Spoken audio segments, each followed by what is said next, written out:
Hey buddy, welcome to Wizard.com. My name is Shubhadeep Chaudhary and I am your maths tutor. So let's begin.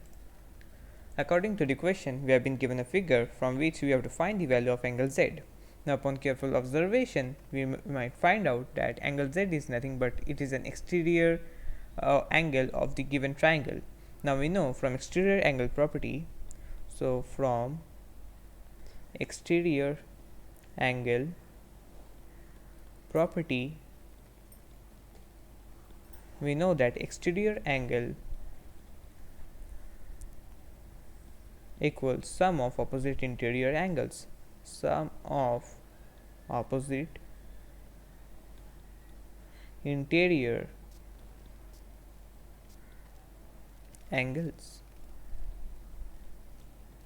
Now exterior angle is given as z, so z will be equal sum of opposite interior angles, which is angle RPQ, which is 45 degrees, and angle RQP, which is equals 50 degrees. So z will be equals 45 degrees plus 50 degrees, which is equals 95 degrees. So this will be our required final answer. So thank you and have a great day.